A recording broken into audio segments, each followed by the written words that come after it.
I'm surprised I haven't made a video about constipation.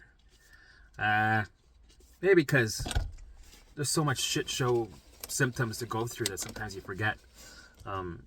Especially if you recovered, you forget all the the symptoms that you've been through. And now that I think about it, constipation, when I went through it, there were times it was very triggering. It scared the shit in me, I should say, not out of me, because that would have been good.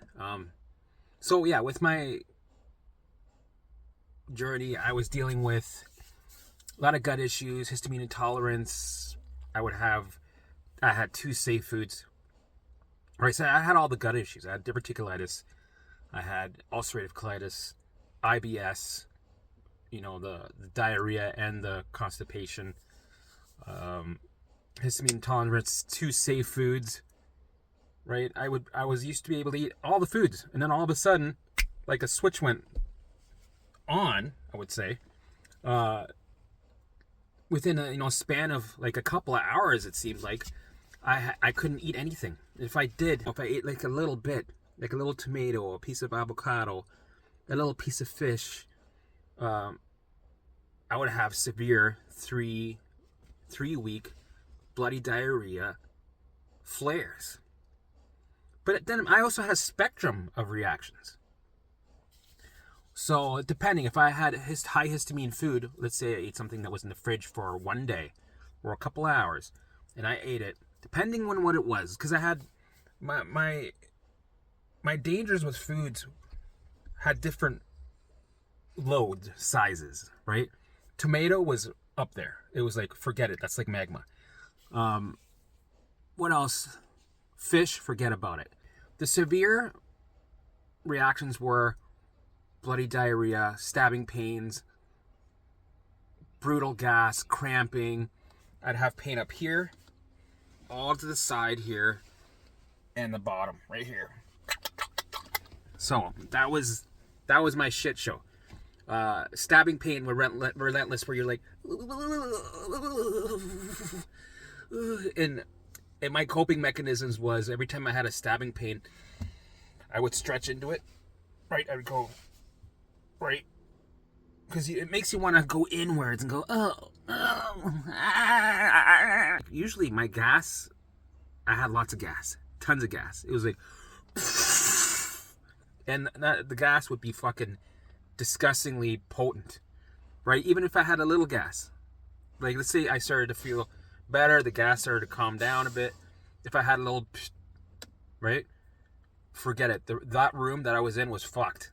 Anybody who was in there that was like, oh my god, you're like dying in there. What's going on? That's disgusting. Like, like people would always gag me, and me too. I'd be like, normally you like your own brand, but this was like too potent. This was like a cheese that was too fort. It was too aggressive, right? It's like, it's like methane that was rotten for 1,000 years, and you sprinkle some Parmesan on it with some rotten beef, right?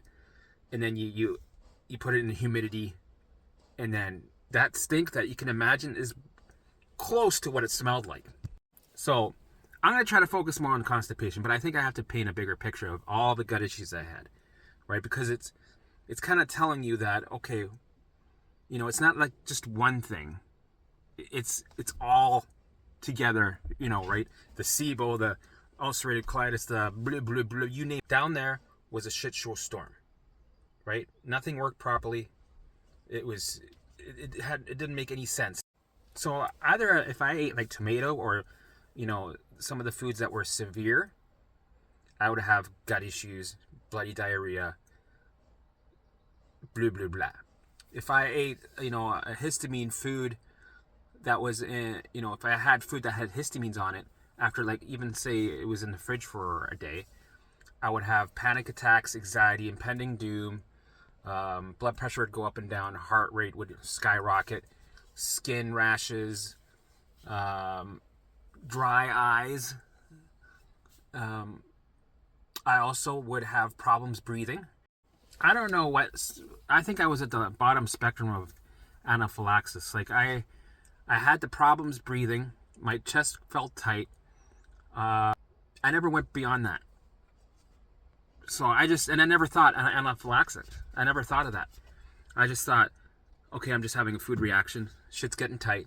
This is all mind and body. Like when I was going through that, I understood it was mind and body, and I would feel like a fog. I would feel high.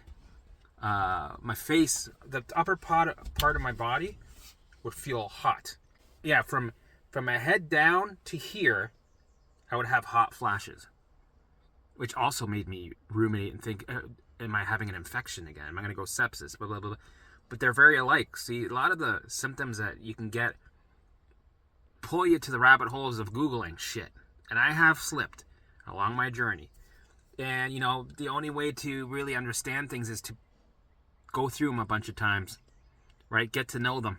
So you see the patterns, right? So, yeah, I would get the hot flashes with foods and, right? My forehead would feel really hot.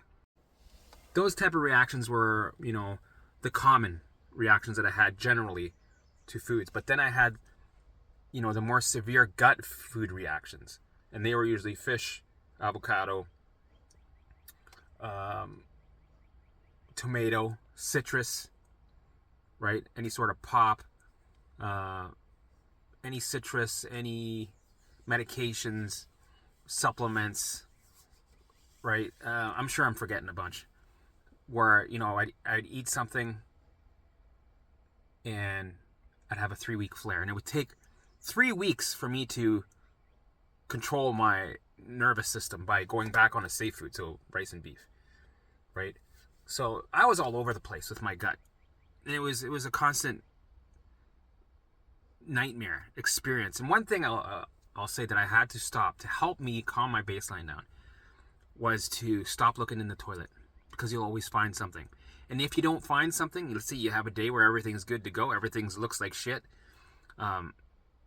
your brain's going to think you found something right after you flush the toilet, because it's that hyper vigilant. It creates problems that are not there. You think you saw something. You're like, no, wait a minute. No, but I know I didn't see anything. I flushed the toilet. It's fucking gone. Why is my brain trying to convince me that I did see red on my periphery? It's like you flush periphery. No, you saw red right here. No, what do you mean?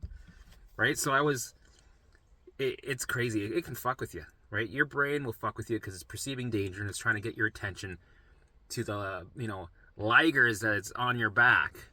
So it'll do anything that it can to get your attention to investigate, to either fight or flee, right?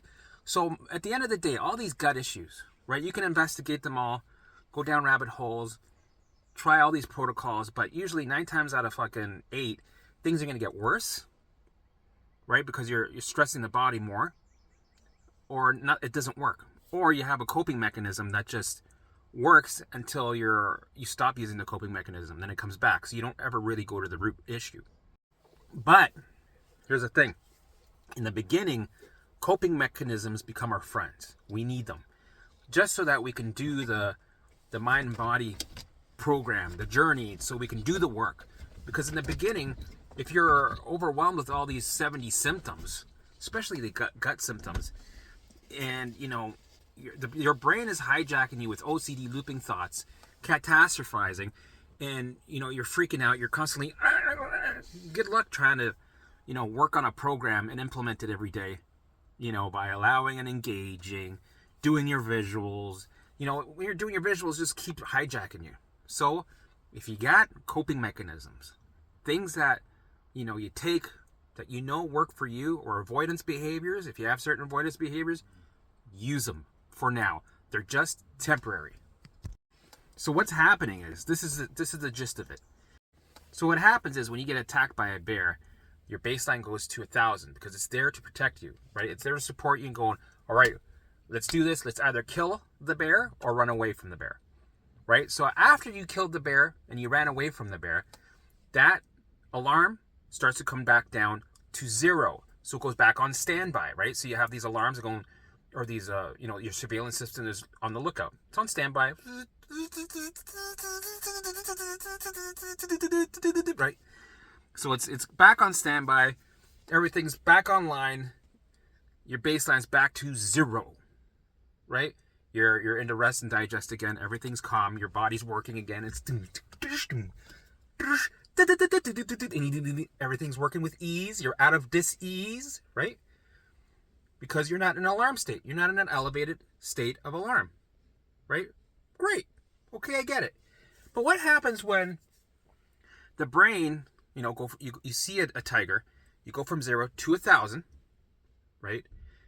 And you are in a toxic relationship for 4 years, or somebody passed away and it really affected you, or you work in a toxic work environment. Your boss is a shithead, your coworkers are backstabbers. You're working like a slave, but you're getting paid half of what you're worth, and plus you got lazy people, and then you're doing their share of work, or somebody calls in sick and you got to do 2 jobs for the pay of 1, right?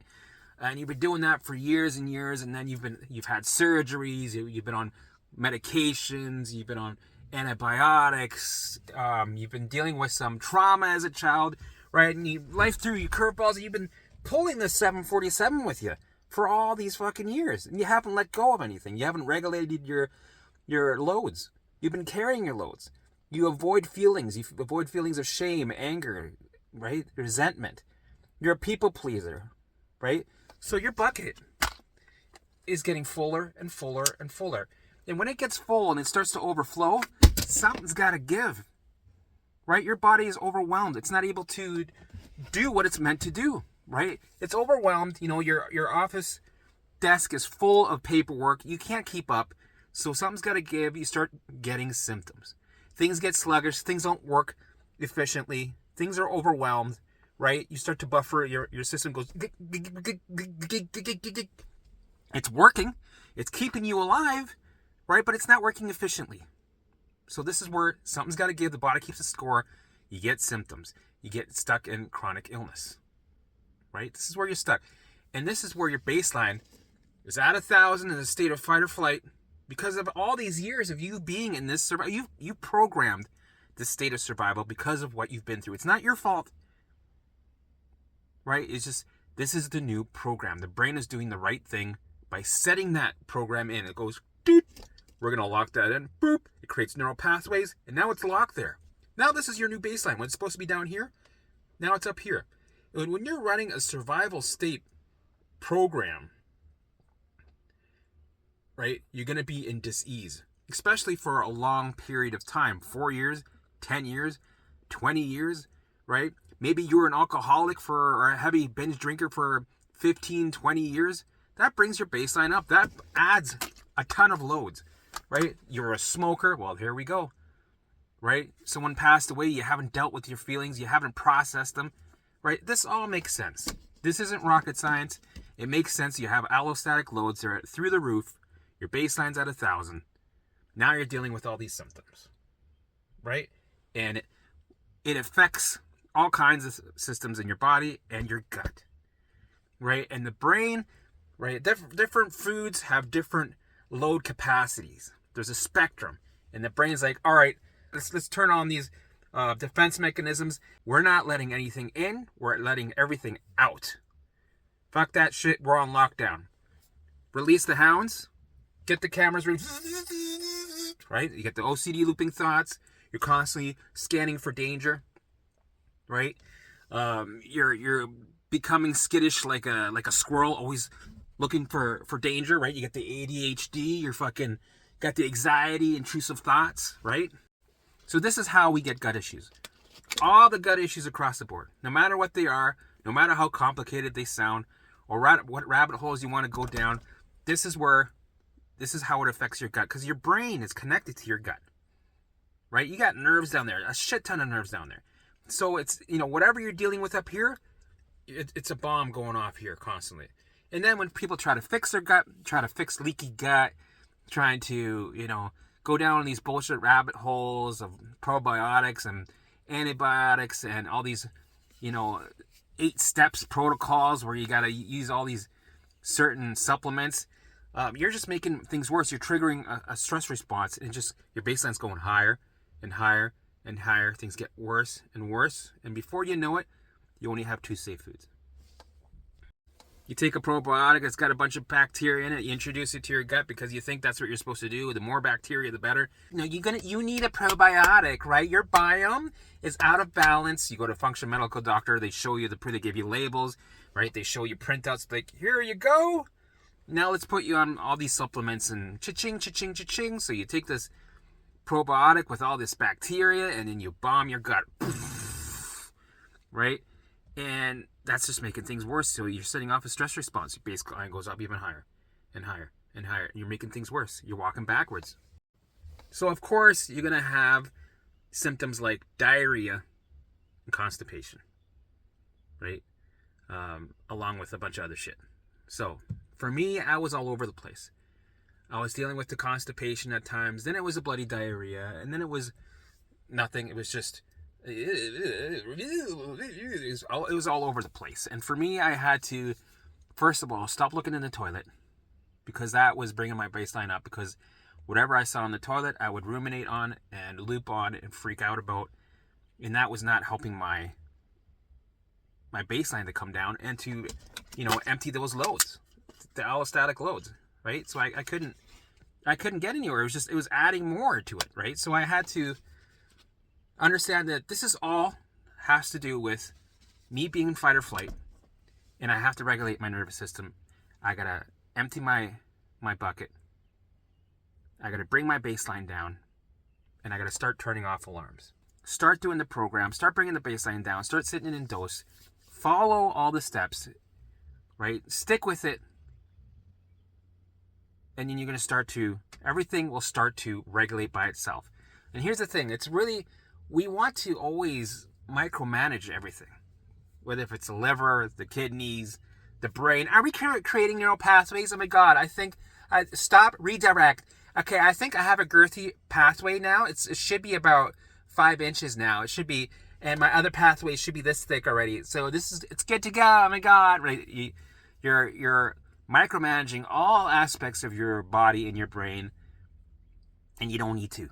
It's pointless. It just takes more energy. It brings your baseline up. It's exhausting. Our brain and our body are able to do exactly what they're supposed to do. Let it do its thing. If you want to support it, right, bring your baseline down. Do the work. Bring the baseline down, reprogram, change the program that you're dealing with so that it can get back to rest and digest. And when it does that, because you helped it reprogram, it'll take care of the rest. You don't got to do nothing. Your gut, your biome will get back into balance. All the systems in your body will get back online and work with ease. Everything will work with ease. You will detox properly. Everything will work. And then you'll start taking girthy, moist shits, right? Daily, right? Or whenever you need to, without having freakouts or catastrophizing. So for me, in the beginning, I tried to use some coping mechanisms, but they didn't work for me because I would react to them. So sure, I would be pissing shit after taking magnesium, but then, that's me reacting. It's not really, I don't have the, sweet spot, nice poop. It was always, if I took another certain supplement to keep me regular, I would have this big meltdown of symptoms because I was reacting to all kinds of supplements, medications. I couldn't take any of that. I was too sensitive. So what was I going to do? I just had to not put too much focus on it. Know if I was going to poop, then I was going to poop. This is what it was, right? It wasn't going to be pretty, right? And for me, I was obsessing about it. When I was going through the constipation days, it'd be like, sometimes I had the sensation that I had dry bricks in my gut. And it felt like that. It was a weird sensation. Didn't make any sense. And then it felt like I had this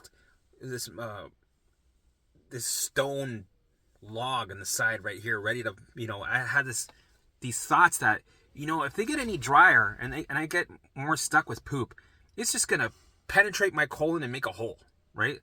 I'm going to have a, blocked fucking colon and obstruction, and I'm going to have to get surgery again. Like, I had all these nightmare thoughts. And then I would go to the hospital, go, oh my God, am I having another flare? Do I have diverticulitis again? What's going on? Why am I not pooping? Like, I'd have these, catastrophizing freakouts, go to the hospital, and then they would do a CT scan without the fluid because I didn't want to react to everything was complicated. Right? I didn't want to react to the fluid so they can see everything. I'm like, can't you just do a CT scan without it? Like, can you get the gist of it?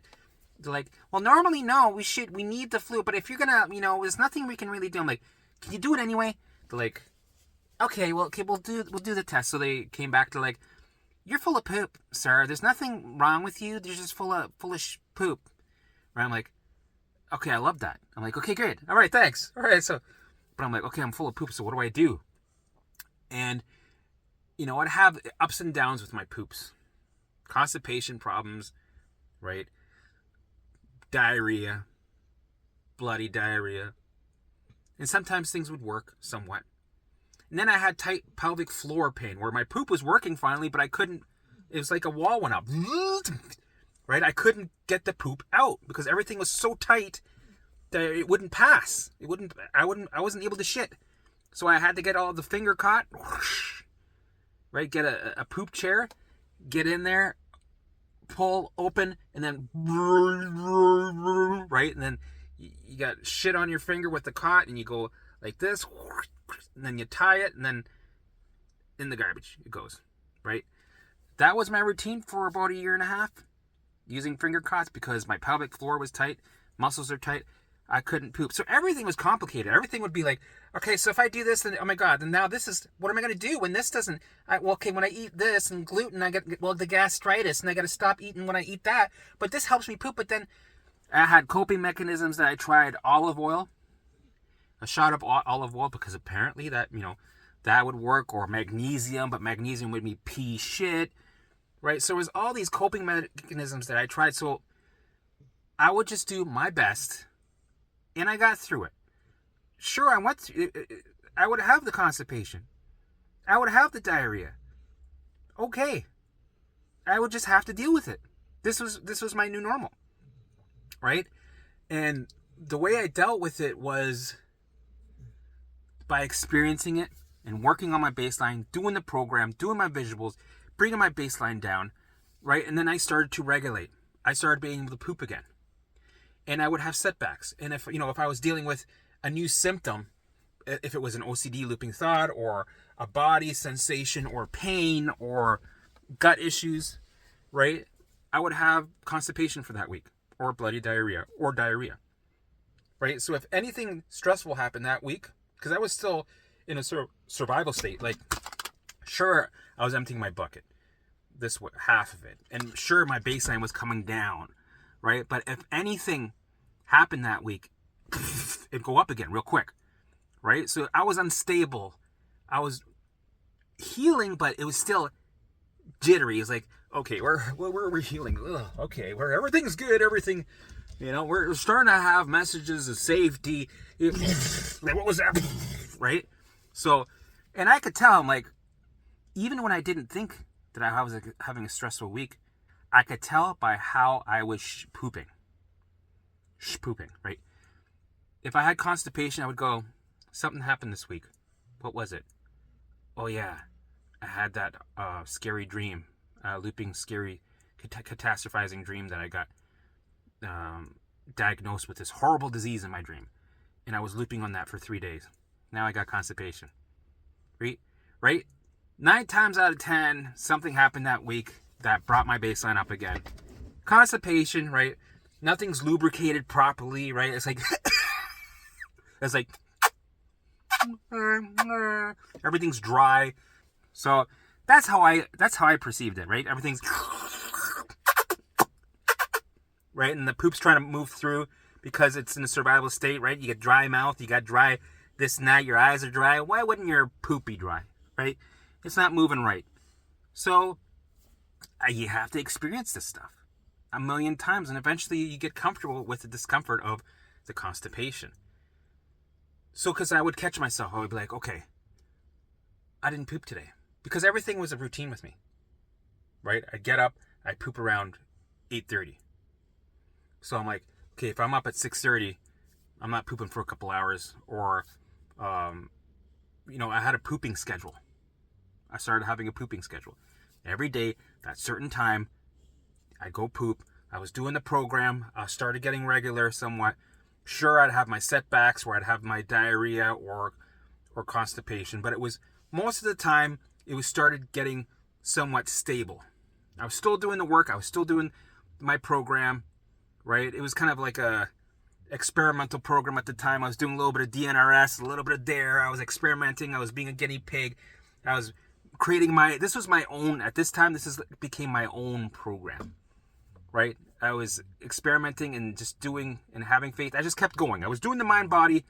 I was doing the mind-body thing. I just kept going. So, but it was working, right? I knew I gotta stay on track. I gotta experience the symptoms. I gotta allow them to do their thing and engage in life and stick to my routine, right? So every day, no matter what was happening in the toilet or in my gut that I was feeling, I stuck with my routine. So sure, you're gonna get into those days where you're like, fuck, okay, well, it's not coming out today. It's doesn't want to come out. Fuck. So you're sitting on the toilet for like an hour and your legs are asleep and your ass is sore and, you know, because you're sitting on a toilet seat for so long. And then you start to worry, you're like, well, I got to get this poop out. So then you're getting a little obsessive about it. And this is what happened to me, right? And then the next day, then I'd be like, I haven't pooped all fucking day. Well, I better start walking because walking's great for poop, which it is, right? So I started walking and eventually, I would poop. But there became days where I didn't poop that day, right? I'm like, okay, well, a couple hours, the day's almost over. I haven't pooped. Fuck, right? Next day, you get on the toilet. You forgot about the day before, right? A little bit. You get on the toilet, and all of a sudden it hits you. You're like, oh, you haven't pooped yesterday, remember? Remember that bullshit we were dealing with yesterday? Vroom, vroom, right? Okay, now let's ruminate on that. I'm like, well, fuck. Do I gotta poop? And I push, and I push, and I push. Nothing's happening, right? The harder I push, the more I'm not getting the poop out. So I'm like, all right, just, you know what? You try, then you hear about stories where people say, just try, and if you can't do it, get up and go do something, right? Don't sit on the toilet. Don't, obsess about that you're not poop. I'm like, okay. That makes sense. So then 2 days would go by, no poop. And then you start catastrophizing, you start ruminating. Like, am I going to be one of these people? Because I knew some people that didn't poop for weeks.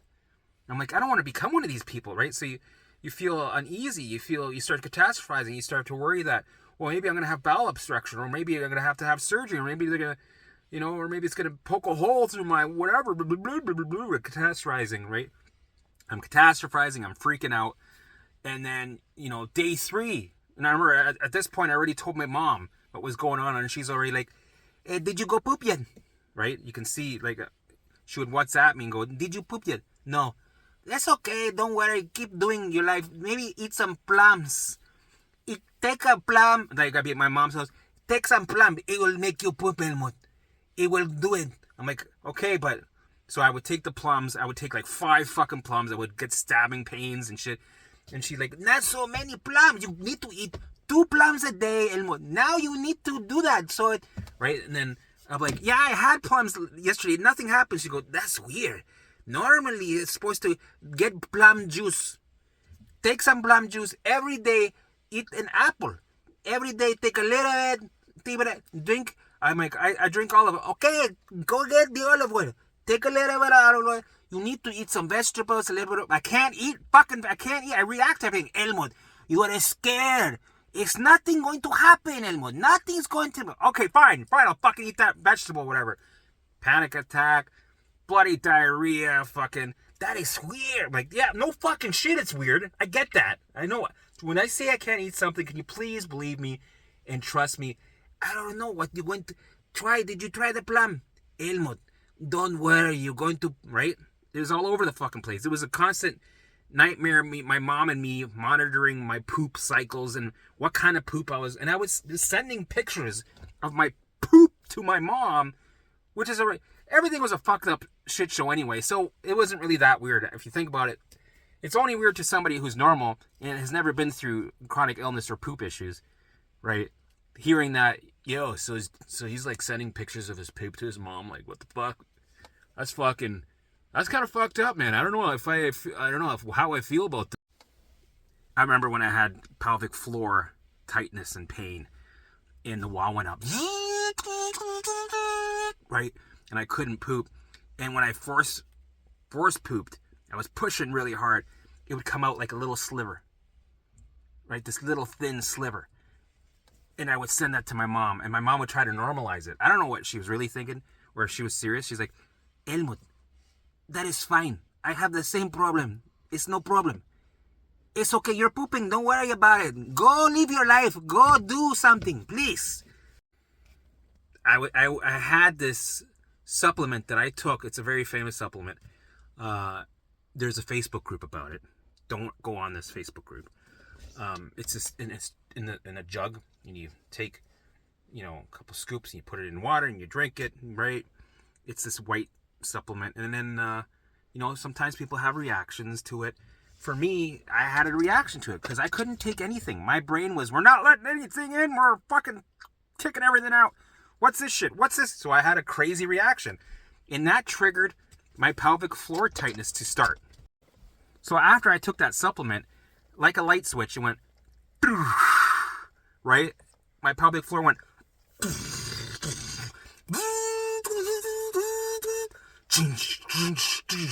bolt locks, right? And then the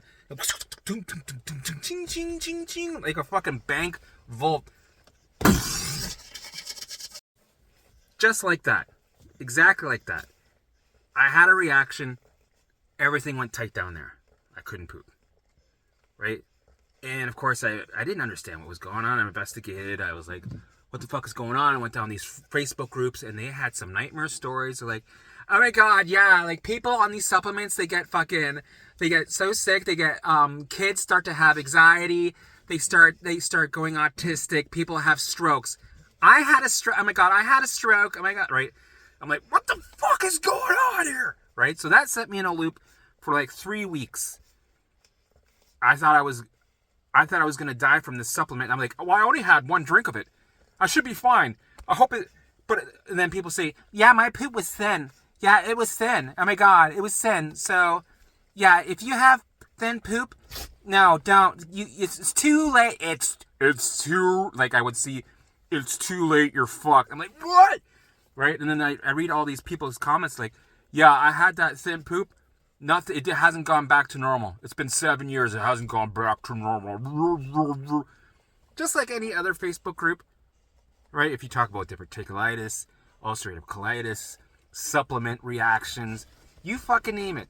There's always going to be toxic, negative beliefs that create your reality, right? And you catastrophize, and it programs you in a state of fight or flight. It brings your baseline up again. Alarms get turned on. The brain's like, okay, all of a sudden we got 18 tigers that just came into this room. What the fuck is going on?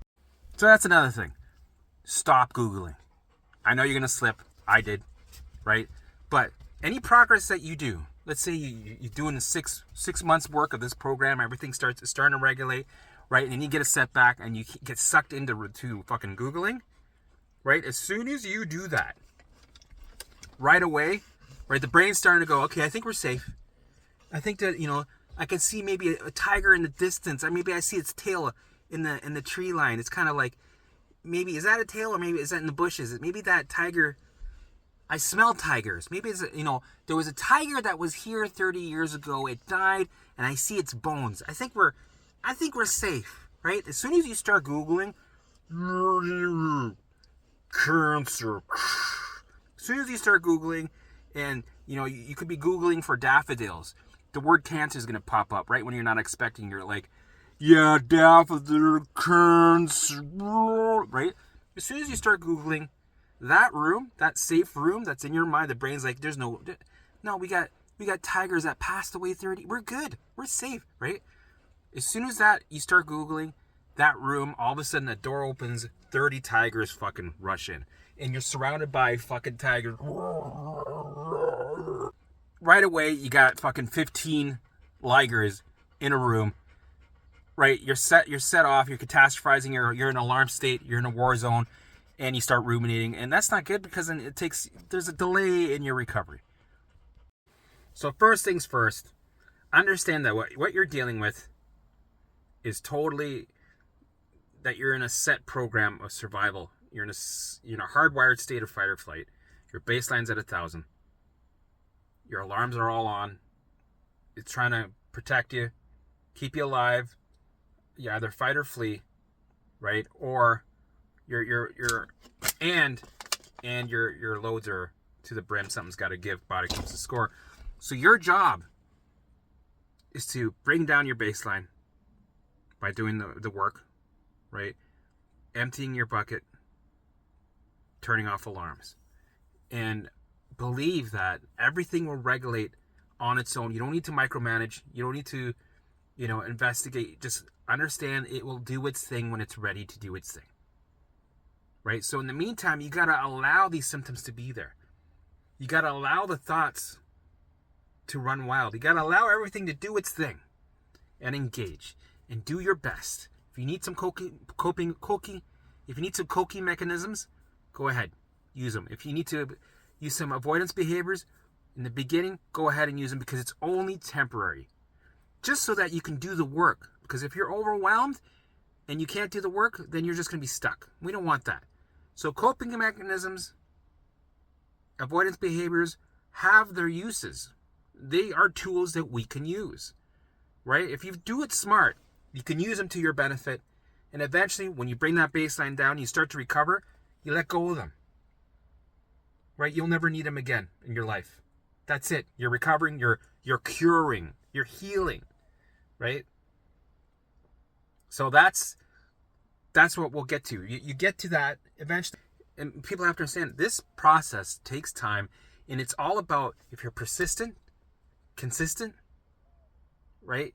Every day, never missing a day, never missing your visuals. You're deciding, I'm not going to fucking straddle the fucking fence. I'm committing 1,000,000% in doing this every fucking day, right? You follow all the steps, you do the work every day, you bring that baseline down, and then eventually you start to regulate, right? And all the gut issues go away as a consequence, right? You start having normal poops, and you start enjoying your poops, and you have some nice girthy shits that are just amazing. I remember going through all the rabbit holes, trying anything and everything, and I had to start to let things go and try not to fix things and get rid of the constipation or the diarrhea. I had to just allow it to be there. So I remember I made an appointment with this functional medical doctor in Toronto. Had all the best reviews, right? Highly sought after. It was a 2-month wait to get an appointment. And then she put me on supplements, and it was protocols, fixing the gut. It was nonsense, right? And these people are highly, rave reviews, like, and I didn't understand this. I'm like, I'm spending money again. I'm on supplements again that don't fucking work. And usually they fucking, 9 times out of 8, I'm reacting to them. I can't take them. And nothing's improving.